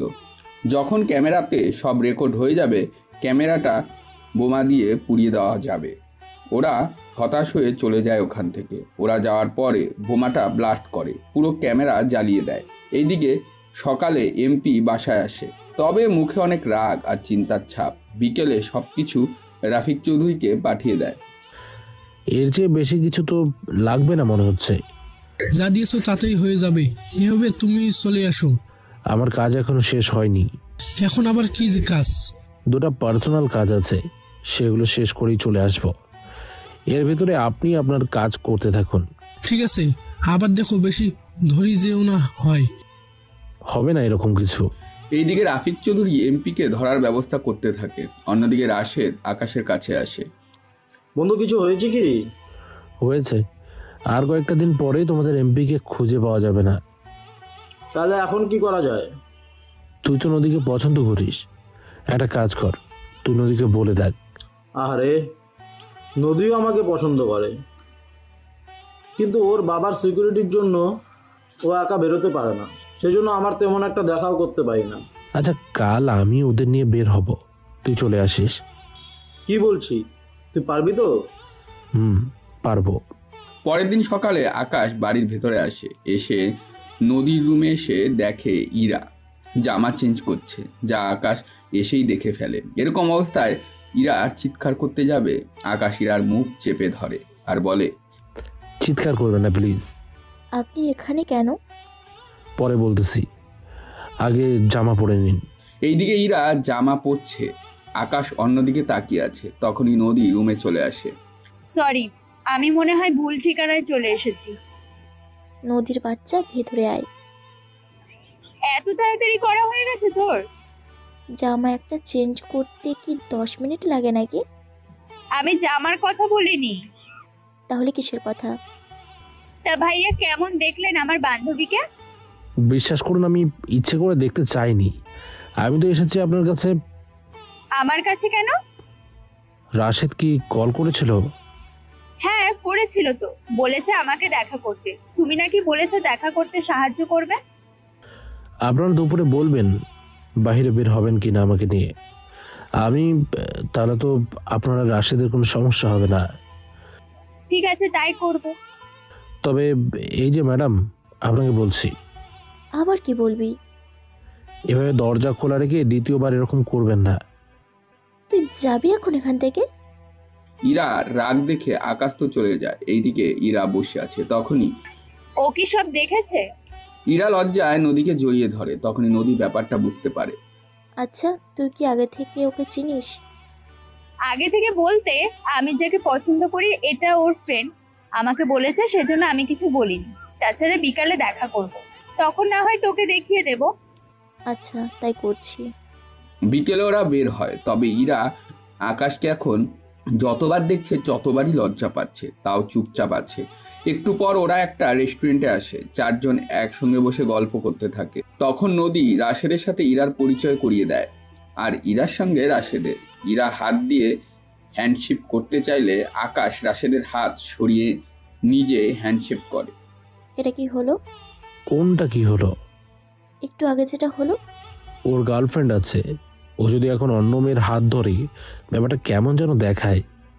কিছুই হবে না। তাছাড়া আপনি যে পরিমাণে লুচ্চু মনে হচ্ছে আমার কাছে। আসলে আমি কেন যেন আপনার ভাগ অন্য কাউকে দিতে পারবো না। মানে কি? ও কিছু না। ওখানে ওরা খাবার খেয়ে বেরিয়ে পড়ে। দেখতে দেখতে 7 দিন কেটে যায়। এইদিকে ইরাও চলে যাওয়ার জন্য প্রস্তুতি নেয়। মামা, আমি আজকে চলে যাব। এত তাড়াতাড়ি চলে যাবি? যেতে তো হবেই। আর 2টা দিন থেকে তারপর না হয় চলে যাস। না মামা, আমি তাহলে কাল চলে যাব। ঠিক আছে। ওই রাতে আকাশ খবরটা শুনতে পেয়ে 2 দিন ছুটি নিয়ে নেয়। কেন সে ছুটি নেয় তা আপনারা পরেই জানতে পারবেন। এইদিকে পরের দিন ইরা অনেকবার খুঁজে আকাশকে, কিন্তু দেখতে পায়নি। এইদিকে ইরার টিকিট আগেই কেটে রেখেছে, যার ডিটেলস আকাশ জানে আগে থেকে। এইদিকে ট্রেনের ভিতর বসে আছে ইরা। আজকেও জানলার পাশের সিট খালি আছে। ট্রেন ছাড়ার সময় একটা ছেলে এসে বসে সেই সিটে। ইরা দেখেও না দেখার ভান করে আছে। অন্যদিকে, আকাশ তুমি কোথায়? আর একটা কিসের শব্দ? তা জেনে আপনার কি কাজ? যে কাজটা করতে বলেছিলাম সেটা কতদূর হলো? 1 ঘন্টার ভিতরে একটা টিম এখানে যাবে, এরপর খেলা শেষ। একটা কথা বলার ছিল। কি কথা? রাশেদকে তো চেনেন? হ্যাঁ, তোমার বন্ধু, যার মাধ্যমে তুমি ওই বাড়িতে ঢুকতে পেরেছো। ঠিক ধরেছেন। সোজা ভাবে বলো কি হয়েছে। এমপিকে তো গ্রেপ্তার করবেন, কিন্তু এমপির মেয়েকে যেন ছেড়ে দেওয়া হয়। কিন্তু কেন? আমি বলেছি সেজন্য। কিন্তু ওনার মেয়ে যদি পরে কোনো ঝামেলা করে? কোনো কিছু করবে না। ঠিক আছে। এইদিকে আকাশ রাশেদকে সবটা বলতে থাকে। সবটা শুনে, কি বলছিস তুই এগুলো? ঠিকই বলছি, তুই এমপির বাসার কাছেই থাকবি। যখন এমপিকে নিয়ে যাবে তুই বাসার ভিতরে এসে নদীকে সাপোর্ট দিবি। নদীকে আমি শুধু তোর জন্য ছেড়ে দিয়েছি, সুখে রাখিস মেয়েটাকে। তুই কোথায়? এগুলো সম্ভব কি করে? অপেক্ষা কর, তাহলে তুই নিজেই সবটা বুঝতে পারবি। এইদিকে ইরা তাকিয়ে দেখে পাশে থাকা ছেলেটা নেই। একটু পরে এসে একটা ছেলে বসে। এই যে মিস্টার, এতবার উঠতে হয় কি কথা বলার জন্য? চুপচাপ বসে থাকেন। আপনার জন্য আমাকে বারবার ডিস্টার্ব হতে হচ্ছে। ছেলেটি একদম চুপচাপ বসে আছে। এইদিকে দু একটা হেলিকপ্টার থেকে কিছু অফিসার আর কিছু কমান্ডো এক এক করে নিচে নামে। ওদের দেখে এমপি বের হয় বাসা থেকে। কি ব্যাপার, আপনারা এখানে কেন? আপনাকে গ্রেপ্তার করা হলো। তোমাদের কি মাথা খারাপ? তোমরা জানো না তোমরা কি বলছো? এই দেখুন, আপনাকে নিয়ে যাওয়া অ্যারেস্ট ওয়ারেন্ট, সেজন্য এখন থেকে আপনার সিকিউরিটি সরিয়ে নেওয়া হলো। কিছু কমান্ডো ওনার বাসায় যাও, নগদ অর্থ স্বর্ণ যা পাও তা নিয়ে এসো। এইদিকে নদী ব্যাপারটা জানতে পেরে দৌড়ে বেরিয়ে আসে। আমার বাবা কি করেছে? ওনাকে কেন ধরে নিয়ে যাচ্ছেন? এই ভিডিওটা দেখে তাহলে বুঝতে পারবেন আপনার বাবা কতটা খারাপ আর ওনার অ্যারেস্ট ওয়ারেন্ট। নদী ওখানে ওর বাবার সাথে নিজের নামটাও দেখে অবাক হয়ে যায়। এখানে তো আমার নামও আছে, তাহলে আমাকে কেন ছেড়ে দিলেন? তোমাকে ছেড়ে দেওয়া হয়েছে আমার কারণে। তোমার কারণে মানে? রাশেদ বাকিটা নদীকে বলে। নদী সবটা শুনে বুঝতে পারে। রাশেদ, আমাকেও বাঁচাও। আঙ্কেল, আপনাকে আমি বাঁচাতে পারবো না, এবং কি এই লিস্টে নদীকেও ধরে নিয়ে যাওয়ার কথা ছিল, সেটাও আমি জানতাম না। আমাকে একজন কল দিয়ে বলেছে আমরা যেহেতু একজন আরেকজনকে পছন্দ করি সেজন্য তোমাকে অ্যারেস্ট করতে মানা করছে। তবে চিন্তা করো না, আমি তোমাকে আগের মতোই ভালোবাসবো, একটুও কমে যাবে না আমার ভালোবাসা। এইদিকে অফিসার এমপিকে নিয়ে যায়। এইদিকে রাশেদ নদীকে নিয়ে ওদের বাড়িতে আসে। এরপর কাজী এনে ওরা বিয়ে করে নেয়। এদিকে নদী ওর বাবার জন্য কান্না করতে থাকে। অন্যদিকে, তুমি কি জানো তোমাকে অ্যারেস্ট হওয়ার থেকে কে বাঁচিয়েছে? কে বাঁচিয়েছে? আমার বন্ধু আকাশ বলেছে। আর শুধু আমি তোমাকে ভালোবাসি বলেই আকাশ তোমাকে ছেড়ে দেওয়ার কথা বলেছে। উনি কি করে? কি করে তা আমি নিজেও জানি না, তবে ও যে আমার উপকার করলো এটাই আমার জন্য অনেক কিছু। এদের তো একটা ব্যবস্থা করছি। এবার চলুন আমরা একটু ট্রেন থেকে ঘুরে আসি। এইদিকে সন্ধে হয়ে আসে। ইরা আর খিদা পেয়েছে, তার উপর ট্রেন একটা স্টেশনে থেমেছে, সেজন্য ইরা খাবার নিতে নিচে নামে। খাবার নিয়ে ট্রেনে উঠতে যাবে, তখনই ওমর আর ওর বন্ধুরা এসে সামনে হাজির। তুই ওই ছেলেটা না যে 8 দিন আগে আমার সাথে খারাপ ব্যবহার করার জন্য মার খেয়েছিস? তোর তো দেখি সবই মনে আছে। তা আজকে তুই একা কেন? তোর জামাই কোথায়? বস, জামাই মনে হয় আজকে আসেনি। তুই কি করে বুঝলি? দেখছেন না হাতে মাত্র একজনের খাবার। তুই তো অনেক বুদ্ধিমান হয়ে গেছিস। তাহলে তো আজকে পার্টি হবে। কে বলেছে জামাই আসেনি? কথাটা বলতে বলতে ট্রেন থেকে নামে। গতবারের মতো আজকেও সেই চশমা আর সেমভাবেই মুখ ঢাকা। আসলে আকাশ আগেই কেন ছুটি নিয়েছে জানে না, যেন ওর উপর সন্দেহ না থাকে। তাছাড়া ইরার জন্য আকাশই টিকিট কেটেছিল, সেজন্য 2টা টিকিট কিনে যেন একসাথে আবার ঢাকায় ফিরতে পারে। যদিও এই সবটা আপনাদের থেকে লুকোতে হয়েছিল, সেজন্য এখন বলেই দিলাম। এইদিকে আকাশকে দেখে ইরাও কিছুটা খুশি হয়। যাক বাবা, বাঁচলাম। কিন্তু এই ট্রেনে, তাও একই সময়, কিভাবে এগুলো সম্ভব? এই যে ম্যাডাম, সব প্রশ্নের উত্তর পরে দেব। গতবারের মতো এদের একটু সাইজ করে নেই। গতবার তো পুলিশের কারণে তুই বেঁচে গিয়েছিস, এবার আর বাঁচতে পারবি না। তাহলে দাঁড়িয়ে আছিস কেন? ওই তোরা মার এই শালাকে, ওকে বুঝিয়ে দে আমরা কি জিনিস। ওরা মারার জন্য আসতে থাকে, ওদের এক এক করে মারতে থাকে। এদিকে অমরও আবার মারার জন্য আসে, কিন্তু আকাশের সাথে তো পেরে ওঠে না। অমরকে অনেক কটা মারতে থাকে। সাথে তোদের দেখেই বোঝা যায় তোরা স্টেশনে থাকা মেয়েদের ট্রিস করিস। তোরা আজকে কানে ধরে এখানে উঠবোস করতে থাক। ছেড়ে দিন ভাই, আর কখনো এরকম করব না। কুকুরের লেজের মতো তোদের কখনো সোজা করা যাবে না, সেজন্য বলে কোনো কাজ নেই। তোরা কানে ধরে উঠবোস করতে থাক। ওরা কোনো উপায় না পেয়ে কান ধরে উঠবস করতে থাকে। আশেপাশে থাকা লোকজন ওদের ভিডিও বানাতে থাকে। কিছুক্ষণের মধ্যে এবার ট্রেনও ছেড়ে দিবে, সেজন্য আকাশ আর ইরা ট্রেনে এসে বসে পড়ল। সত্যি আপনাকে কি বলেছে ধন্যবাদ দেব? এখানে ধন্যবাদের কিছুই নেই। তা আপনি যে কাজে গিয়েছিলেন সে কাজটা কি হয়েছে? কাজটা হয়ে গেছে। তা আপনিও এত তাড়াতাড়ি চলে এলেন যে? সামনে পরীক্ষা, সেজন্য চলে এসেছি। তা মামার বাড়িতে কেমন কাটালেন? অনেক ভালোভাবে কাটিয়েছি। তা ঢাকায় কোন জায়গায় থাকেন? গুলশানে থাকি। আর আপনি? আমি মোটামুটি আপনার কাছাকাছি থাকি। কাছাকাছি বলতে? বাড্ডায় থাকি আমি। ও আচ্ছা, তাই বলুন। আচ্ছা, আপনার পরিবারে কে কে আছে? ছোট বোন আছে, বয়স ওর 17 বছর। এর বাইরে আছে আমার বাবা মা, 4 জনের সংসার আমার। তা আপনার পরিবারে কে কে আছে? আমি আর বাবা মা, 3 জনের সংসার আমাদের। তাহলে তো সুখী পরিবার আপনাদের। জি তেমনই। ঢাকায় কি করেন? এই তো মোটামুটি পড়াশোনা শেষ করে একটা ছোটখাটো চাকরি করি। আচ্ছা, মুখটা এভাবে ঢেকে রেখেছেন কেন? আসলে আমি মুখ সবসময় ঢেকেই রাখি। মেয়েদের মধ্যে লজ্জা পান নাকি? লজ্জা পাওয়ার কিছু নেই। তাহলে মুখটা তো দেখাবেন। এখন তো সম্ভব না, তবে চিন্তা করবেন না, একটা সময় এসে দেখাবো। তাহলে তো আপনাকে চিনবো না। আমি তো চিনতে পারবো, তখন না হয় পরিচয় দেব। তা এই ছেলেটাকে? কোন ছেলের কথা বলছেন? আপনার মোবাইলে থাকা যে ছেলেটার ছবি, তার কথা বলেছি। ও তো বডিগার্ড। কি বলেন? দেখে তো মনে হচ্ছে না। মনে তো হচ্ছে এর চেয়ে বেশি কিছু। মোটামুটি তেমনই একজন। কি বলেন? শেষমেশ বডিগার্ড? বডিগার্ড হলেও ছেলেটার মন অনেক ভালো। তাহলে তো বলতেই হয় ছেলেটাকে অনেক ভালোবেসে ফেলেছেন। আরে না, ভালোবাসা অবধি এখনো পৌঁছায়নি। আচ্ছা, এবার ঘুমাতে হবে। তো ঘুমান। এরপর ঘুমিয়ে পড়ে।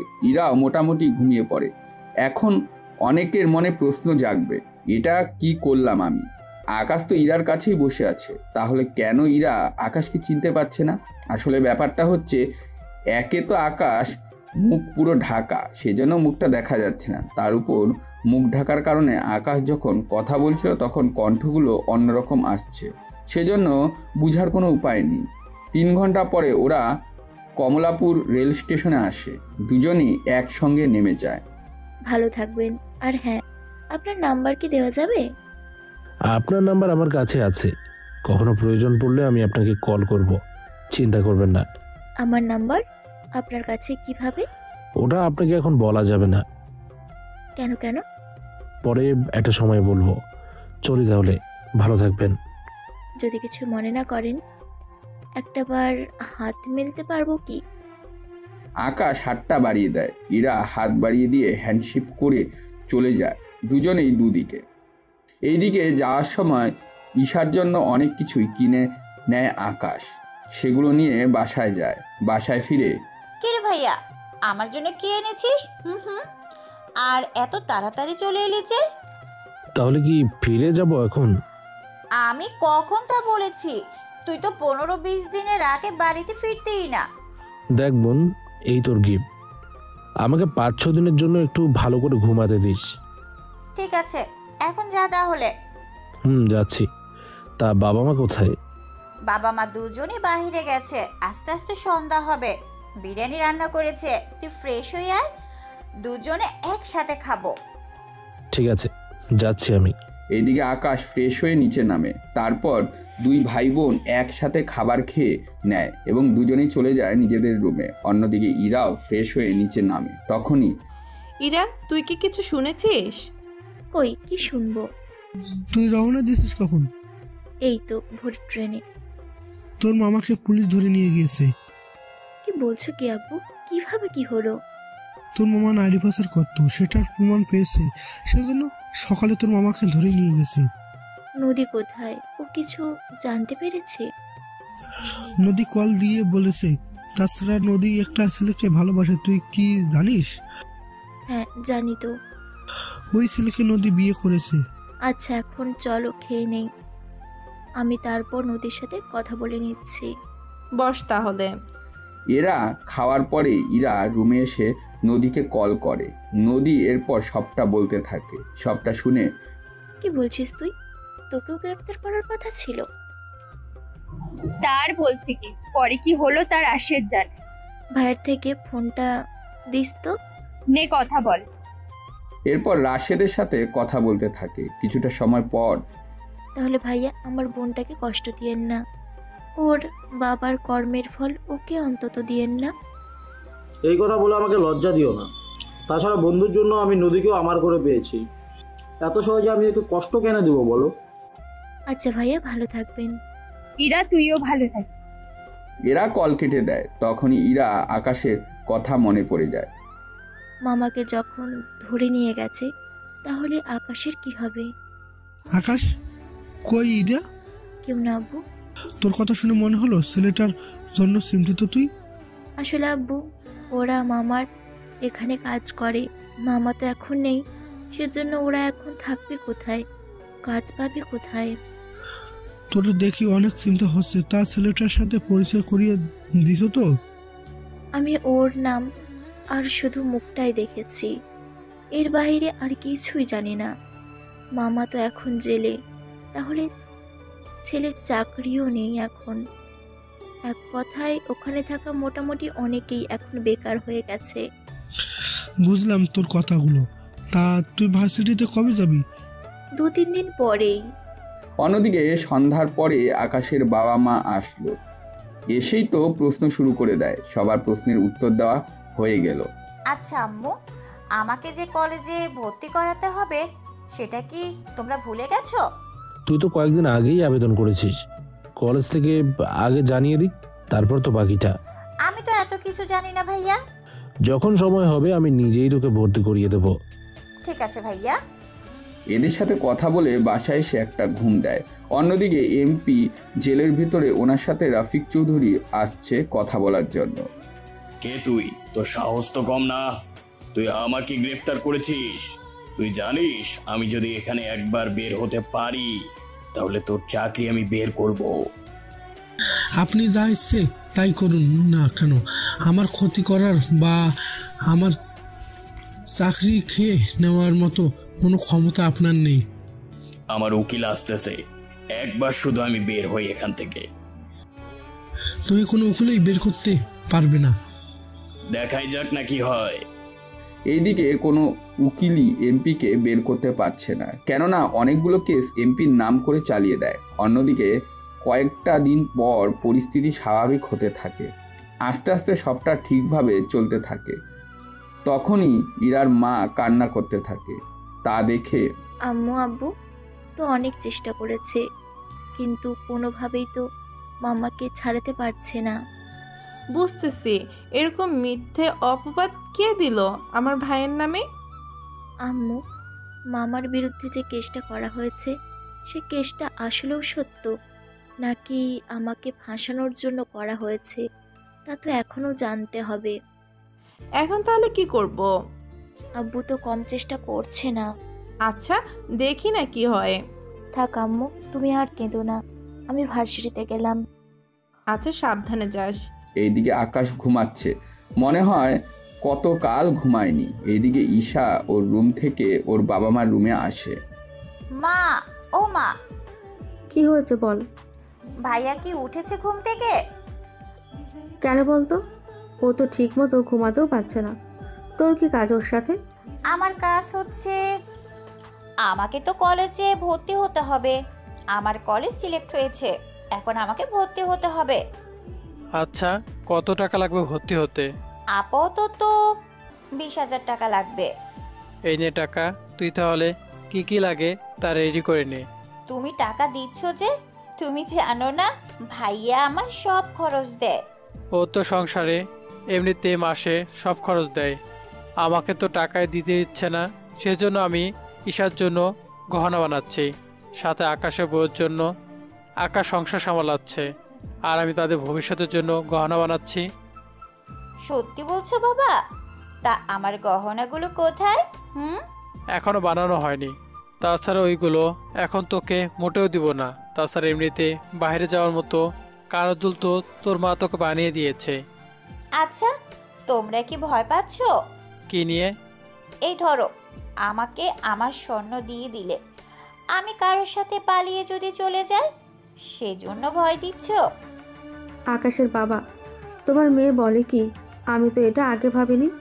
এখন থেকে ওকে ভুলেও স্বর্ণ ওইগুলো দেওয়া যাবে না, নয়তো সত্যি পালিয়ে যাবে। আমি যখন ওকে নিয়ে কোথাও যাব তখনই ওকে স্বর্ণগুলো দিব পরার জন্য। আরে আম্মু, আমি তো মজা করছিলাম, বিশ্বাস করো। আর কোনো বিশ্বাস নেই আমার তোর উপরে। আরে আমি মজা করে বলেছি। আব্বু, তুমি আম্মুকে কিছু বলো। এটা তো তোদের মা মেয়ের ব্যাপার, তোমরা বুঝে নাও। বুঝেছি, ভাইকে বলতে হবে। কি বলবি তোর ভাইকে? এই যে তোমরা আমাকে কোনো কিছুই দিচ্ছ না। তোকে সবটা দিই আর তুই অন্য ছেলের সাথে সেইগুলো নিয়ে পালিয়ে যাস? আমাকে কি তোমরা তেমনই মনে করো? তোর কথা এখন তেমনই মনে করতে হচ্ছে। এদের মেয়ের ঝগড়া শুনে আপনাদের কোনো কাজ নেই, কেননা এতে উল্টোপাল্টা আপনারা ঝগড়া শিখেই যেতে পারেন। সেজন্য সবটা বলে লাভ নেই। এখন চলুন অন্য কোনো জায়গা থেকে ঘুরে আসি, মানে ইরার কাছ থেকে, কেননা গল্প এতটা দূরে এসে মেজাজটা ভার্সিটিতে গেল। তা ওখানে কিছু কাহিনী নিয়ে আপনাদের তাহলে গল্পের বাকিটা এগোতে থাকি। ভার্সিটিতে এসে ওর বান্ধবীগুলোর কাছে চলে আসে। ওদের কাছে এসে, তোরা এমন কেন রে? কেন, কি করলাম আমরা? আমি যে ঘুরতে গিয়েছি, তোরা একটা বারের জন্যও তো আমার কোনো খোঁজ খবর নিলি না। আরে তোকে কল দিলেই তো ঝামেলা। ঝামেলা কেন হবে? আঙ্কেল বলবে তুই ঘুরতে গিয়েছিস, তোকে যেন কল দিয়ে ডিস্টার্ব না করি। মিথ্যে বলার আর জায়গা পাস না। আসলে আমরা এমনিতেই দিইনি। নতুন কোনো খবর নেই, কয়েকদিন পরে ইন্টারে ভর্তি। ওদের নবীন বরণ নিয়ে আমাদের কিছু একটা ভাবতে হবে। এখন আবার কি ভাববো ওদের নিয়ে? রিয়া কিন্তু ঠিক বলেছে, ওরা তো নতুন, তাছাড়া আমরা ওদের সিনিয়র, ওদের জন্য তো এতটুকু করতেই পারি। তা কি করতে চাস তুই? কি আর করবো বল, ওদের আগমনের ব্যবস্থা করতে হবে। আগে ভর্তি তো শুরু হোক। সেটাই, চল আমরা ক্লাসে যাই। বিকেলে ক্লাস শেষ করে ইরা বাসায় ফিরে আসে। ওর বাবা মার সাথে কথা বলতে থাকে ওর বাবা মার ব্যাপারেই। ইরার বাবা মা অনেক চেষ্টা করেও কোনোভাবেই কিছু করতে পারছে না। অন্যদিকে রাতে আকাশ ঘুম থেকে উঠে খেতে বসে। তখন ঈশা আকাশকে ভর্তির ব্যাপারে বলে, ঠিক আছে, কাল নিয়ে যাব। ঠিক আছে ভাইয়া। পরের দিন ঈশাকে নিয়ে বের হয় ভার্সিটির দিকে। যেই ভার্সিটিতে ঈশা চান্স পেয়েছে ওই জায়গায় আকাশ নিজেও পড়াশোনা করেছিল, সেজন্য সবকিছুই আকাশের চেনা। ভাইয়া, এটা তো সেই ভার্সিটি। তোর কি এখন সেটা মনে হলো? আমি ঠিক মতো নামও দেখিনি। ও তাই বল। আচ্ছা তুই ভিতরে যা, আমি বাইক পার্ক করে আসছি।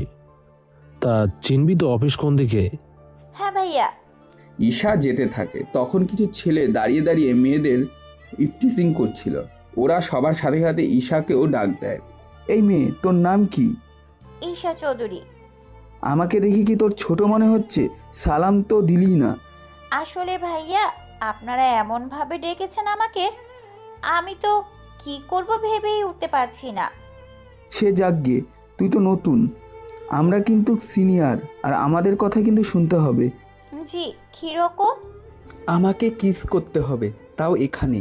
জি ভাইয়া, এসব কি বলছে? যদি না করিস তাহলে তোকে এখানেই সবার সামনে আমি।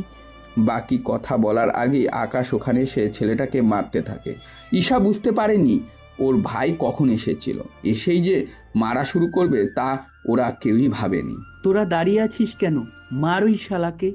তুই একটু সাইডে যা, আমি ওদের দেখছি। ঠিক আছে ভাইয়া। ঈশা সাইডে যায়। এইদিকে ওদের 1 মিনিটে মোটামুটি শুইয়ে দেওয়ার ব্যবস্থা করে, কারণ এরা হলো ছাত্র। এরা মারামারি পারে না, কিন্তু ভয় দেখাতে পারে। তাই ওদের মারতে এর চেয়ে বেশি সময় নিলে লস হয়ে যায়। ওরা মার খেয়ে শুয়ে আছে। উঠে পড় সবাই, তোদের দেখে তো ভদ্র ঘরের ছেলে বলেই মনে হচ্ছে, তার এরকম নোংরামি কাজ কেন করিস? ঈশা, তোর জুতা খুলে এদের মুখে একটা বাড়ি মার। না মারলেই হয় না? মানে আমার ভয় করছে, যদি ওরা পরে আমার কোনো ক্ষতি করে বসে। যদি এরা এরকম কিছু করার চেষ্টাও করে, তাহলে আমি এদের এতটা ভয়ঙ্কর শাস্তি দেব যে ওরা নিজেরাই ওদের মৃত্যু কামনা করবে। প্লিজ ভাইয়া, এবারের মতন আমাদের মাফ করে দিন। কথা দিচ্ছি আমরা আর কখনো এরকম কাজ করব না। সত্যি বলছিস তো? জি ভাইয়া, সত্যি বলছি। তাহলে আমার চোখের সামনে থেকে এখনই সরে যা। ওরা তো ওখান থেকে চলে যায়। এদিকে আকাশ ঈশাকে নিয়ে ওদের স্যারের রুমে আসে। রুমে এসে কথা বলতে থাকে। স্যারও আকাশকে চিনে, সেজন্য কথা বলতে থাকে। ঈশা স্যারের সাথে পরিচয় করিয়ে দেয়। স্যার, ও আমার একমাত্র আদরের বোন, ওরা একটু খেয়াল রাখবেন। ভার্সিটির মধ্যে কোনো আজে বাজে ছেলে আছে, ওরা মেয়েদের অনেক জ্বালায়। কি করব বলো? ওদের পিছনে অনেক বড় বড় রাজনৈতিক নেতা আছে, সেজন্য ওদের কিছু বললে ওরা উল্টো আমাদেরকেই দমকের ওপরে রাখে। বুঝতে পেরেছি ব্যাপারটা, সেজন্য তো আসার সময় কয়েকটাকে সায়স্তা করে এসেছি। তা তোমার বোনকে কোন গ্রুপে দিব? ও তো ডাক্তার হতে চায়, সেজন্য আপনি ওকে ডাক্তার বানানোর ব্যবস্থা করুন। সে তো অনেক খরচ। আমার একমাত্র বোন, ওর পেছনে খরচ করব না তো কার পেছনে খরচ করব? আচ্ছা, আমি তাহলে ব্যবস্থা করতেছি। সেই জন্য তোমাদের 1 ঘন্টা এখানে অপেক্ষা করতে হবে। সমস্যা নেই, করলাম অপেক্ষা। 1 ঘন্টা ওরা এখানে না থেকে চলে যায় ক্যান্টিনে। এইদিকে আকাশ ঈশা নাস্তা করতে থাকে। এইদিকে আকাশের মায়ের কল। কি রে, কত দূর হলো? এই তো মা, বললো তো 1 ঘন্টা লাগবে, এরপর এসে জানাবে। তার সবটা ঠিক আছে তো? দেখি কি হয়, তোমাকে টেনশন করতে হবে না, আমি তো আছি ওর সাথে। আচ্ছা, বাসায় ফেরার সময় আমাকে জানাবি। ঠিক আছে। এরা নাস্তা করে স্যারের সাথে আসে দেখা করার জন্য। জি স্যার, বলুন। তুমি তো জানো আমাদের এখানে ডক্টরি পড়ার মতো তেমন ব্যবস্থা নেই। যাও আছে সেগুলো মেডিসিনের উপরে। যদি ওকে তুমি সার্জিক্যাল ডক্টর বানাতে চাও তাহলে ওকে আরো ভালো কোনো ভার্সিটিতে ভর্তি করাতে পারো। তা ঈশা, তোর কি মত? ভাইয়া, তুমি তো জানো আমি কাটা ছেঁড়া রক্ত এগুলো ভয় পাই। তাহলে স্যার ওকে মেডিসিনের ডক্টরে ভর্তি করে দিন। আচ্ছা, আর একটা কাজ করলে কেমন হয়? কি স্যার? ওকে গাইনি ডক্টর বানালে কেমন হয়? তোর কি মত? ওটা ভালো হবে তো? বেশ, আমি তোমাকে বিস্তারিত বলছি তাহলে। স্যার ঈশাকে বিস্তারিত বলতে থাকে। বলা শেষ হলে ঈশাও ব্যাপারটা বুঝে নিতে পেরেছে। বুঝতেই তো পারছো, আমাদের দেশে গাইনি ডক্টর একদম কম। বেশিরভাগ হসপিটালে সিজার বা নর্মাল ডেলিভারিতে পুরুষটা থাকে। এতে অনেক মেয়ে লজ্জা পায়, কিন্তু তখন তাদের কিছুই করার থাকে না, কেননা সন্তান জন্ম দিতে হলে এই লজ্জা ওদের সহ্য করতে হবে। কিন্তু গাইনি ডক্টর এই জন্য পাওয়া যায় না, কারণ এই ডক্টরিতে টাকা মোটামুটি খরচ হয়, সাথে 3 বছরের কোর্স। এর বাইরেও ওদের মেডিসিনের বিষয়ে বোঝানো হবে। এক কথায় বাচ্চা পেটে আসার পর থেকে বাচ্চা বের করা পর্যন্ত যা যা করতে হয় সব কিছুই ওদের শেখানো হবে। কোন মাসে কি কি করতে হয় সব কিছু। দেখা যাবে নর্মাল ডেলিভারিতে বাচ্চা না হলে সিজার করতে হবে, সেই জন্য তল পেটে কাটতে হবে। এটার কাজ আবার সেলাই করা, এগুলো শিখতেই 2 বছরের বেশি সময় লাগবে। ঈশা, কি বলিস? তাহলে তুই ওই কোর্সে ভর্তি হয়ে যা। কিন্তু ভাইয়া, ওই কোর্সে তো ছেলেরাও থাকবে।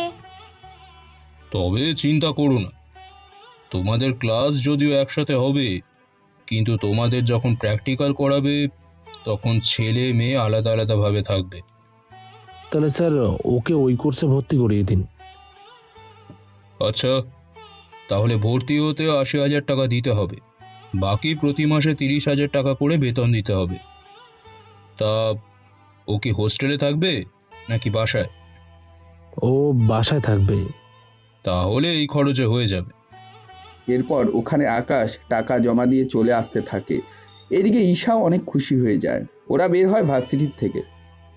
তখন ইরা আকাশকে দেখতে পায়, কিন্তু ইরা কিছু বলার আগেই আকাশ ওখান থেকে গাড়ি নিয়ে চলে যায়। কি ব্যাপার, ও এখানে কেন? ওর সাথে মেয়েটা কে ছিল? মনে হয় না ওর গার্লফ্রেন্ড ছিল। আরে ওই মেয়েটার বয়স না অনেক কম? এত বড় ছেলে, এত ছোট গার্লফ্রেন্ড হবে কি করে? তাহলে ওই মেয়েটা কি, আর গাড়িটা কার ছিল? তার আগে এটা বল, তুই কি ওই ছেলেকে চিনিস? কি রে, চুপ করে আছিস কেন? মোটামুটি চিনি, কিন্তু ও এখানে কেন, এটা ভেবেই তো আমি অবাক হচ্ছি। কিভাবে চিনিস ওই ছেলেকে, বল একটু। ইরা, তাড়াতাড়ি বল, তাহলে একটু চেষ্টা করে দেখতাম। কি চেষ্টা শুনি? আরে একটু লাইন মারার। দুজনেই আসলেই পাগল। আমরা দুজনেই কি করলাম? যে ছেলেকে দেখছি সে ছেলেকে নিয়েই এই প্রশ্ন করেছি। তুই যে বলিস না। এখন চল, ভার্সিটিতে যাই। ভেতরে এসে কিছু তো জানতে পারবো। ঠিক আছে চল, কিন্তু কাকে জিজ্ঞাসা করবি? কেউ তো ঠিক মতন ওকে চেনে বলে তো আমার মনে হয় না। এখন তো ভর্তি চলছে, মনে হয় ওকে ভর্তি করাতে নিয়ে এসেছে। হতেও পারে, কিন্তু স্যার তো এই বিষয়ে কোনো সাহায্য করবে না। জানি সেটা। আচ্ছা চল ক্লাসে যাই। এইদিকে আকাশ বাসায় এসে ওর বাবা মাকে সবটা বলে। ওনারা সবটা শোনার পর, দেখ তুই তো আর ঈশার খারাপ চাইবি না, সেজন্য তোর যেটা ভালো মনে হয় সেটাই কর। আমিও সেটাই বলি। দেখো, আমি মাসে 60,000 টাকা পাই। এই টাকা দিয়ে আমি সংসার আর ঈশার পড়াশোনার খরচ চালিয়ে নিব। তুই যে টাকা দিয়ে রোজগার করিস সে টাকা দিয়ে ঈশা আর তোর হবুবের জন্য গয়না বানাতে থাক। তোর মা ঈশার জন্য মোটামুটি কিছু বানিয়েছে, সাথে ওর হবুবের জন্য। বুঝলাম না, এখানে আমার বিয়ের কথা আবার কেন উঠছে? তোকে কি বিয়ে করতে হবে না? আগে ঈশার বিয়ে দিই, তারপর না হয় আমার বিয়ের কথা চিন্তা করব। ইস রে ভাইয়া, স্যার কি বলেছে তাকে ভুলে গেছিস? কি বলেছে শুনি? স্যার বলেছে 3 বছরের কোর্স। তাহলে 3 বছরে আমাকে কোনো প্রকার বিয়ে দেওয়া তো দূরের কথা, বিয়ের জন্য প্রেশারও দেওয়া যাবে না। কিন্তু বিয়ের পরেও তো পড়তে পারবি। দেখো, যদি আমাকে বিয়ে দিয়ে দাও আমি কিন্তু তাহলে পড়াশোনা ছেড়ে দিব। তাছাড়া ভাইয়া, তোর তো অলরেডি 26 বছর হয়েছে, এরপর তো তোকে কারোর মেয়ের বিয়েই দিবে না। তোকে কে বলেছে? এই বয়সে বিয়ে না করলে পরে তো বুড়ি ছাড়া ভাগে কিছুই জুটবে না। আচ্ছা ঠিক আছে, দেখা যাবে। আগে আমি দেখি আমার মনের মতো কাউকে পাই কিনা। যদি পাই তাহলে আমি জানাবো। তা ভাইয়া, আমি কি খুঁজে দেখবো নাকি? এখনো ক্লাসই শুরু হলো না আর উনি পরীক্ষা পর্যন্ত চলে গিয়েছে। তোর ক্লাসে এই পিচ্চি মেয়েকে দিয়ে আমি কি করব? আরে আমার থেকে যারা সিনিয়র, এই ধর 3 থেকে 4 বছরের, তাদের খুঁজে দেখবো। আচ্ছা তুই খুঁজতে থাক, আমি রুমে গেলাম। রুমে এসে ফ্রেশ হয়ে শুয়ে থাকে। এইদিকে রাফিক চৌধুরী আকাশকে কল দেয়। জি বলুন। এবার অফিসে আসতে পারবি? আমি তো অফিসের রাস্তায় ভুলে গেছি। কেন কেন? লাস্ট কবে আমি অফিসে এসেছি সেই কথা তো আমারই মনে পড়ছে না। সেটাও কথা ঠিক, এমপি তোমাকে একটু দেখতে চাচ্ছে। আমাকে মেরে ফেলার চেষ্টা করেছেন নাকি দুজনে যুক্তি করে? তোমার এই ফালতু বকবক বন্ধ করে এখানে আসো তাড়াতাড়ি করে। ওকে, আসছি। বাসা থেকে রেডি হয়ে বের হয়। তখন ওর বাবা মা জিজ্ঞেস করে, কিরে কোথায় যাচ্ছিস? এই তো বাবা, অফিস যাচ্ছি। সত্যি বলছিস তো? মিথ্যে কেন বলবো? তোকে লাস্ট কবে অফিসে যেতে শুনেছি তা আমার নিজেও মনে পড়ছে না।